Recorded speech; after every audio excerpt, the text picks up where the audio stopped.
Welcome to GSIS. I'm Yewan. I'm Caesar. Sana, And we're the Student Council of Fall 2020. your student council. We're here today to walk you through what you need to know to get started and get settled at the SNU GSIS. So if you go to the PowerPoint slides that we share with you and go to table of contents, this explains what we're going to discuss here today. So we're going to start with a self-introduction detail because we're more than 3 people here. And I'll explain what are the general academic requirements are, which is going to help you set out the schedules for your course registration. And then Caesar will help you how to understand how to actually register for courses. Then we're going to pass on to Sana, who's going to explain you in detail what are the resources available on campus. All right, so going on to the Student Council. As you can see on top, I'm the president of the Student Council, and I am assisted by the Caesar, who is the internal VP, and Sana, who is the external VP. So the people that you're gonna be interacting the most will be these people, who we call major representatives. They're going to be your go-to personnel in case you have any questions related to academics, thesis and whatnot, anything that you need help with navigating through the SNU GSIS. First, contact these people, drop them an email, say hello, whatnot, and then we will always in the back office try to help you out and stuff. So don't worry, there are a lot of resources available for you here. All right, let's start with an academic requirements. You need a minimum of 39 credits for graduation, and each course carries 3 credits, so that means you need a minimum of 13 courses in total to graduate. And in addition to that, you also need a GPA of 3.0 or higher out of 4.3. So take that in mind, study hard. Another important notice with regard to the requirements for graduation is that everyone needs to take 4 required courses from their major program. So we have prepared the details here in the next slide. If you look at the mandatory course 1 column here, these courses need to be taken by each respective major. So that means if you're a commerce major, everyone from the commerce major needs to take international economic relations. But you also have a little bit of wiggle room in terms of the mandatory course 2, which means you can take either of these 2 courses listed here. Third one would be the methodology classes. So you can take either research or comparative. Please check out the syllabus. But generally speaking, commerce majors tend to take research methodology because it's quite quant heavy, whereas the other, cooperation area or Korean studies tend to take comparative, which kind of focus on qualitative methodology, research methodology. And the fourth one is a dissertation research. You do not take this class in your first semester because you need to pass the thesis proposal before registering for this class. So don't worry about this part yet. Korean studies major have a slightly different schedule, but I think it's quite self-explanatory here. You choose, if you're Korean, choose either one of these classes. Also, choose either. But if you're an international student majoring in Korean studies, you do not have much flexibility. You have to take these classes. I highly recommend you to register for especially the mandatory course 1 and 2 here in your first semester, because it feeds into the next slide, which is the thesis qualifying exam. In order for you to take the thesis qualifying exams, you do need to take these classes because you will be tested on these subjects as part of the TQE exams. Same goes here, except instead of the methodology classes, you will be tested on the language, but the details are available online. Regarding the language, there is quite a bit of complications, so go to the website. If you have any questions, send us or contact your major reps. Alright, so to be able to take the TQEs, all students must be enrolled for a minimum of 2 semesters and earned at least 12 credits. So that also being said, it is recommended that you take 12 credits in your first semester so that you will be safeguarded or you'll be secured for your seats for the thesis qualifying exams. Again, I cannot emphasize this enough. The official guidelines are always available at the GSIS SNU website. So I'll just show you quickly here. So if you click on the requirements or the link, as you can see, so much detail. So we checked out the website. Please browse through, and this is the general timeline that we set out for you. You can take your mandatory courses starting from your first semester all throughout, but it's important that you do try to take the TQA in your second semester, because then you can, in case you ever fail, you can reset in your subsequent semester. One thing so important about TQE is that it is a prerequisite for the thesis proposal. So plan your semesters, and then of course in your final semester, whether it's a fourth or fifth, you're gonna have a thesis defense. But one thing about the language test is that you have to submit in your first month of your final semester. So just in case, you cannot take your exam language test towards the end of your final semester and be able to graduate on time. Most importantly, stay happy and positive throughout the 2 years that you're gonna be here. We're more than happy to welcome you once again. Alright guys, now I am going to guide you through the process to register for your courses here in GSIS. So the first step is obviously going through the webpage, the register webpage, which is called Sugang. So you enter the page, and here in this area, you will introduce your student number and your My SNU password, and then go ahead and click login. So once you enter your ID and your password, you will show this page. So for you non-Korean speakers, you should go ahead and click here in English, so everything will be more easy to understand.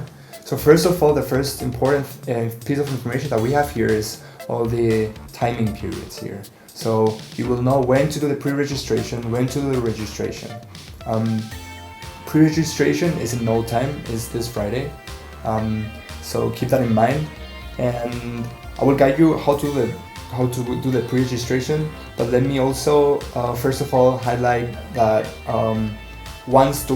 at the time of doing the real registration, you should know if your student ID ends in an even or an odd number, because the date to register is going to be different. However, if you fail to register for your interested courses within these days, you have another opportunity in the general course registration time period. Okay guys, so you are in this part of the web page, and the first thing you will have to do is go to the department and look for the Graduate School of International Studies, which is here. Then go ahead and, without changing anything else, go and click search. Here you will be shown all the courses available for this semester.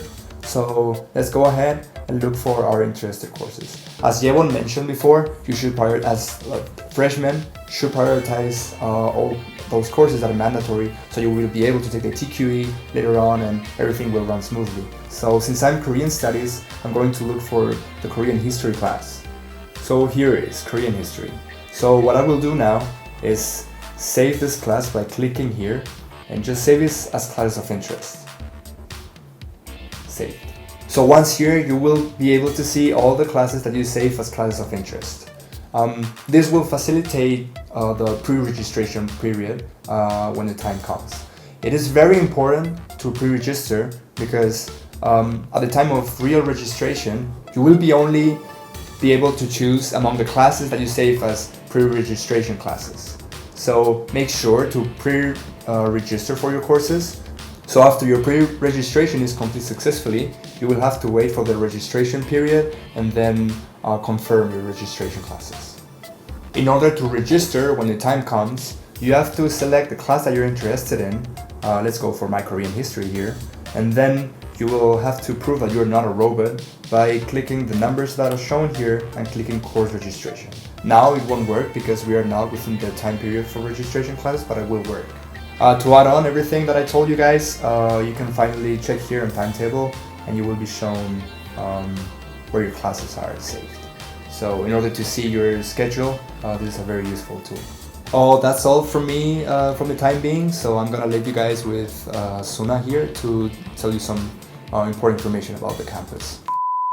This is Hana, and I'm here to talk a little more about our campus as well as our GSIS building. Here you see our map of the SNU campus and our one and only GSIS building within this circle. Also, you're also able to see our map of SNU on the Kakao map. Also Neighbor app if you'd like to use, but personally Kakao app really helps you. Moving on, we also have an official campus online map which looks like this, and if you want to look for specific places of your interest, you're able to tap in on the search bar and look for the place that you're trying to go to, as well as your bus stations. For those who don't know the address of our school, the Seoul National University Graduate School of International Studies, your address is right here. And to talk a little more about the GSIS building specifically, we have 6 places here listed on our presentation. First, the GSIS Administration Office. This is the place where you'll go first thing for your fingerprint. That's the only way you can come into this building. If you don't do it, you can't come into the building. You might have issues in the first beginning, but if you're unable to come to the building, the administration office is always welcoming you to redo your fingerprints as well. Please check the time of when they're open for all the places that are listed here, not just the administration office. International Studies Library has just been remodeled. It is a beautiful place for you to go study. The building is open from 9 to 8 and 9 to 6 during vacation. This is an important part. The third place on our list is the student council room, which we are right now here. Right next door we have the computer lab where people can come in and use their computers. It is open 24 hours. We also have study rooms that are on the same floor, and also the student lounge right next to the room. One thing that's very important is that the student lounge is a place where you're allowed to talk freely among your peers and also have food, but the study rooms are for quiet space. Also, be aware that the PhD study rooms are also on this floor, and that's the reason why we try to keep as quiet as possible in the study rooms. I'll also be talking about transportation. There's 2 main lines that come into the GSIS campus, which is the Seouldae Ibgu-역, which is the SNU station, and also the Naksandae-역, which is the Naksandae station. Here, I'll just read through what it says. The nearby subway stations, line 2, it's the green line. The Seoul National University and Naksandae lines, and from the SNU station, you're able to take the 5511 bus, which comes up to the GSIS building. From the Naksandae station, you can take the No 2 bus, bus number 2, which comes very frequently, and get off at the Dorm Crossroad Kisuksa Samgori and walk about 5 to 10 minutes down the hill to GSIS. I make that journey all the time and it's very fun. Moving on, there's a bookstore, stationery, and print shop on campus as well. To give you specific information, these are the 3 places that are most visited: the Kobo bookstore, the stationery store, and the print book and binding shops in building number 63. There's also these shops that are all around the campus, not just building number 63. So please check out the maps that we put up on the list so that you can find these places. And also make sure that you know their business hours before going. You are welcome to call them ahead if you have other things to discuss with them as well. In SNU, we have 2 mobile applications for Android and as well as iOS. These are very important apps and we highly recommend you to have them in your phones. The SNU app, if you forget your ID or if you have forgotten your ID in your dorms or at your house, you're welcome to use your ID on the app as well. It's very useful. And also the SNU map. The school also has a specific bus transportation just for SNU students. If you have this app, you're able to see the times of your bus coming in and out. To download these apps, please click on these links and you'll be able to download them right away. Alright. It's okay if you haven't paid attention so far, but remember this: the power of GSIS.SNU compels you. This website was made for specifically you. So we would really highly recommend you to go to this website as your first priority to get your information. If you're unable to find specific information on this website, please contact your representatives. And if your representatives don't give you the answer that you want, you can come to us. For those who would like to take an econ class but feel daunted, make sure to register for the winter seminar on econ. And before I wish you the best, I would like to announce that we have upcoming events, the SNU GSIS Introduction Google Form. It will be a link sent to you on August 7th, this coming Friday. Please complete and submit them. It will really help us for our live session that's happening the next week on Monday, August 10th. All right, another piece of information that is very important, especially if you're the freshman, is that you have to apply for the S card, which is student card here. And it can work as a debit card here as well. So if you're an international student especially, this can come in very handy. So we didn't include this information in the PowerPoint, but you can access the detailed information as well as the application paper itself from the website. So if you go to News and Calendar, click on Official Notice, and in the search box, put in either S card or 학생증 or whatever you're comfortable with, and this is gonna pop up, and you can follow the detailed procedure. But the application period is starting soon, so also keep your mind out, and then also help your peers if they seem lost or they haven't seen this video, then just give them a little bit of nudge, so they can have the card. Cheers. Best wishes for your new journey at the SNU GSIS for the next 2 years. Thank you! For any further inquiries, please contact the Student Council.